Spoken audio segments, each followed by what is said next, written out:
Play Pinata Picks and Minute Madness exclusive games with insane odds you can't play anywhere else. Make your next bet at Sports Interaction. Download the app in Ontario. Use the QR code at the bottom of the screen. Or head to sportsinteraction.com/SDPN to get started. It's 18 plus. Please play responsibly. So the fight thing is interesting because it starts with Pat Maroon running, I forget who, I think it was Calle Yarncroke, into the boards, and then his stick going into the Leafs bench. Michael Bunting grabs it for literally a split second. But when you're Pat Maroon, your job is to let nothing go. Fuck you, it's our water bottle, right? Yes. And so he and Bunting start talking, and then later on that shift, Luke Shen and Pat Maroon go head to head. Love that. And I gotta say, he won. Luke Shen won. He won that fight. I would not have. I wasn't sure what to expect. I get why Maroon's got to take that fight, like leading into the playoffs. It's not a great move for self-preservation because like he's been injured recently. Yeah, a lot of the Lightning have been. They've played a lot of extra games. Well, like they've played almost a full season more than the 3 seasons that they've gone, right? Because of the playoffs. There are parallels with this year's Lightning and last heading into the playoffs. The difference is last year's Lightning were cold heading into the playoffs. This year's Lightning are hurt. You guys too afraid to say it? What? Lightning are washed. No. I don't know about washed. I don't but feel that. I will say there's oh, fuck. Here comes. You're clip really it. going to make me say it. Clip it. Say it. Clip The it. Leafs are going to Clip win. it. The Leafs are going to win the series. The Lightning are washed. They have no excuse to lose this series. 100%. They don't. There's no reason to Okay, lose. that's fair. That's fair. They don't have any excuses. Yeah, because they have But no people will excuses make because the Lightning are washed. They're better on paper. They're healthier. Why are they losing this They're better series? looking. They're better looking. Yeah, don't give me the and they're better looking. Don't give me the pedigree. And you know the 3 straight Stanley Cup finals. The 3 straight Stanley Cup finals is why they might not be able to. It's make become it. a detriment at this point. Well, like I mean, didn't the Oilers not win The 4 '80s, straight? the '80s Oilers never went to 4 straight Stanley Cups. They went to 3. It's so hard. Yeah. It's really hard to do, and this doesn't take But the Leafs away will. They're gonna from win the 10 in a row. Lightning at all. Hey, 10 in a row. 10 in a row. Here it is. But I don't know. Just looking at the Lightning lately, forgetting this game, the Leafs should win this fucking series. Okay, so But sorry, all that to say, like Maroon was hurt before this game, gets into a fight, gets hurt during the game. I don't think it was a. I understand why he did it, but it wasn't smart. In 6, by the way. in 6 is that Leafs your in bet? 6. Okay. Yeah. So Lock it up. Corey Perry was also running wild a little bit, and it's clear that he's targeting Michael Bunting. I think that Great, go for it. the Lightning see Michael Bunting as a tremendous weak point for the Leafs because they do put a lot on Michael Bunting to score. They play him in top line minutes. Not anymore. Okay, but that's how the league. I'm just giving you what their No, perception no. might be, and you're right. He's played like third line sometimes or whatever. And with the emergence of Calle Yarncroke, who we'll get to in a second, that's really changed. But Michael Bunting, they see as a guy who could fly off the handle and get them the power plays that they're seeking. And if you look at the way he was called again last night, there's 6 guys in a scrum. That was so Bunting funny. comes in to just grab a guy from behind, and the refs immediately like, "You're out. You're gone." Now That okay, was wild. So that penalty was awful and made up and bullshit. This is the first time ever I'm going to defend the refs. They had an impossible job last night. Yeah. Like from the moment the game started, they're like, we're going to call this and we're going to call that and we're going to call everything. There were 14 penalties in that game because they identified that as a game that could get out of hand. And it did. Before the end of the first period, it did. Yeah, I thought you did a great job in the LFR explaining that. It's like the refs did a good job in the sense that they had to call everything. There wasn't a line brawl. Yeah, this is the situation where the refs just everything's out of control. Let's just try and get a hold of this game. Yeah, listen, you guys are going to fight and slash and bite and kick and try to kill each other. You might as well do it during playoff games where we make more money. Yeah. We're not allowing it tonight. Yeah, we're not allowing it tonight.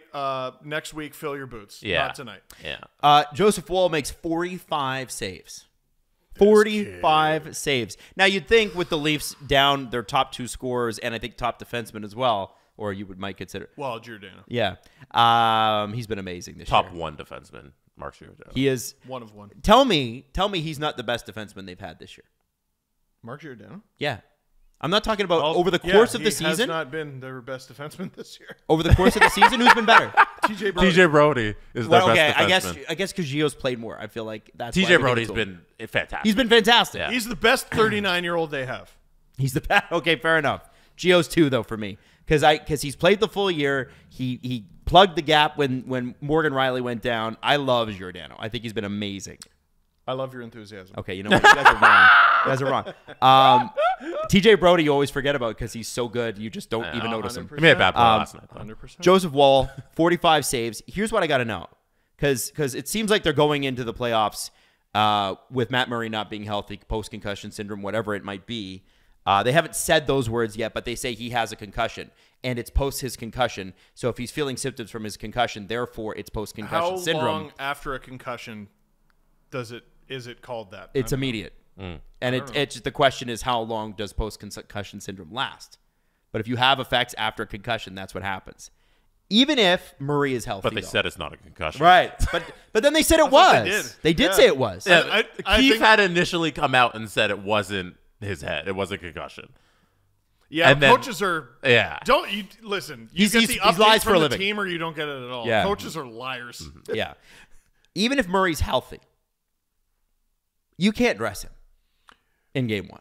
Joseph Wall's pretty fucking Like good. the last thing I can remember Sheldon Keefe saying about Matt Murray before he went down with his latest injury was, we need him to let in less than 4 goals. If I could go back in time, like Joseph Wall's the backup all season long. Yes. It's Sammy. No. It Because the reason he's had the success is because of how fucking hot he started the season with the Marlies. If at the beginning of the season you told me the Leafs were going at it with Joseph Woll as their backup, I would have said Kyle has lost his fucking mind. Yeah, but then he would have been right. He would have been right. So On paper, he was the 4th goalie. Mm-hmm. So I would have lost it. the contract Oh, that Matt Murray yeah. signed. Oh, Matt Murray. I thought you were talking about Joseph Woll. The contract that Matt Murray signed, if you swap that for Joseph Wall and the cap space and what they could have done with that extra money instead, it would have been so cool. They traded 2 years of Peter Mrazek. They can do it. They can do it. They can do it. Everybody's Now- tradable, as Julian said. All I would say is the Marlies are in the playoffs, and if you're going to need Joseph Woll, you're probably not going to want him cold and having just sat in the press box. So when the playoffs start, if Murray were to be healthy, which it doesn't look like he's going to be, but if he were healthy, Maybe you Yeah, play why- Woll in the Marlies until. why not have? But Murray if then on the bench? but if Samsonov, who apparently is fighting something, as they all are at this time of year, and also maybe they said that to create the emergency conditions to Also, get Joseph Woll up. playoffs don't start for a week. I know, but I'm saying if Samsonov did go down with an injury, and we, knock on wood, obviously hoping he doesn't. If you've got Woll playing, I guess, with the Marlies every day, and he's playing well, you bring him up and start him in place of Matt Murray. My point is, I don't think you can confidently start Matt Murray in the playoffs against the Tampa Bay Lightning. Oh, starting is not an option. No. Okay. I want to reintroduce Leaf fans to Jon Cooper, because I think sometimes Leafs and Tampa, when they play each other, it's always competitive, but it's not like a blood feud like the Bruins and Leafs. And really, the blood feud on the Bruins and Leafs is one-sided because the Bruins have always beat the Leafs. It's I feel like there's a mutual. They don't like each other. What, the Leafs and Leafs and Lightning? Bruins. Oh no, The I'm Leafs and talking Lightning. Leafs and Lightning. I don't want to say this because of the handshake line thing, but I feel like there's a mutual respect between the two. Yes. But what I love is Jon Cooper fucking with the media. And here's the What'd he thing. say? Normally, he only gets to fuck with the Tampa media. But he's going to get a stage in Toronto. And I'm sorry, Tampa, it's a bit of a different stage. It's a bit outsized. And here's what he said about last night's game. Tell me if you agree. And tell me what he's doing here, because I want to know what you guys think. There was zero intensity in that game. I'm telling you, there was none. It may have looked like it from the stands. That was an exhibition game. It wasn't even a regular season game. Clearly, there was a mandate going into that game. So what is he saying? Okay, I don't even know what so- the mandate might be. I'm not even sure. So that's funny. I thought the quote was going in a different direction, and he completely swerved there at the end. So there was zero intensity to that game. What I thought he was saying is, you thought this was intense. Just wait for the playoffs to start. Right.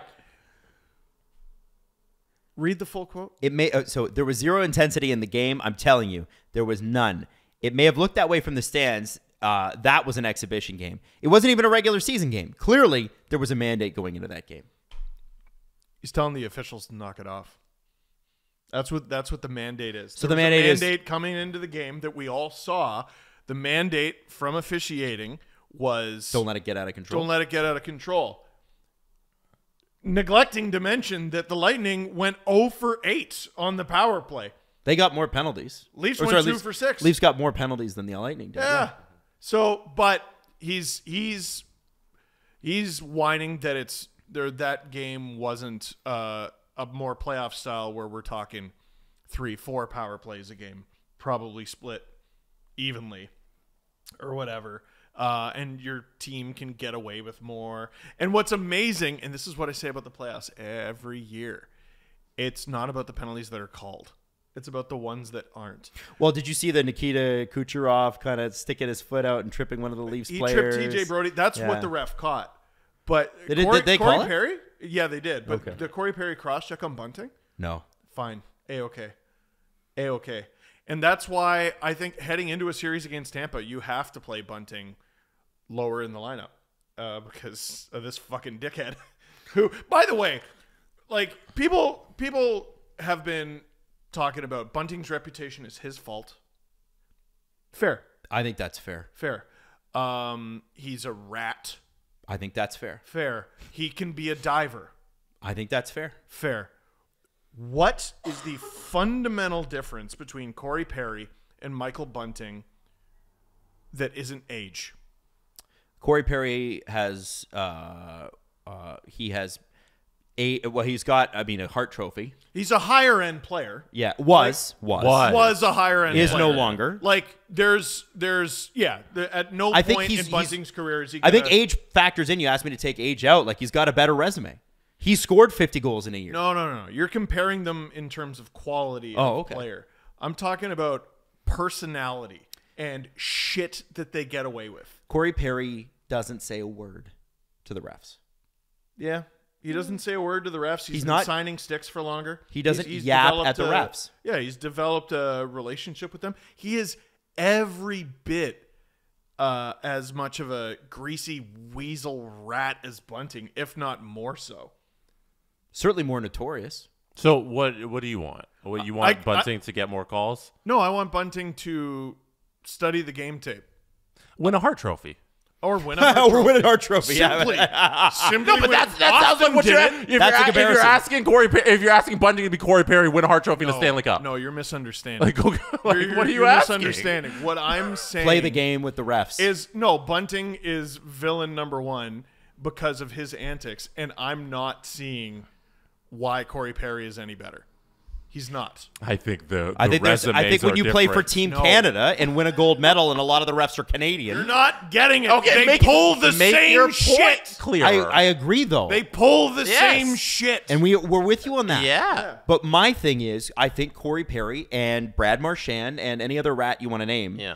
I think they're better at playing the ref game. Two Yep. people Yep. in the NHL doing the same thing isn't called the same by the refs. no. No, So Corey Perry and we know Michael that, Bunting though. can't do the same thing.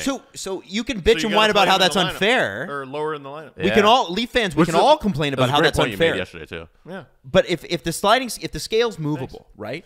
if it's this guy doing this is different than this guy doing this, and they're yeah. both the same action, then you as Michael Bunting, is that being a part of your game and a part of your resume going forward, need to figure out how they got there. If that's what you're going to be, it's sort of like, when I started out in broadcasting, and I still do this, people who are more successful than me, I look at them, I read their books, I track their progress. I go, how did they get there? And how do I get there? The thing that I want to be. He's got to. And this is part of the process. He's got to study this guy. Yeah, and in Adam's situation, when he's looking up at people who make more money than him, he's looking at like Elon and Jeff Bezos, obviously, and that's kind of the end of the list. That's it. Yeah, I call him J-Dog. J-Biz. Well, actually, J-Bez. With NPR leaving Twitter, I mean, the value's going down, so Adam might move up to number 2.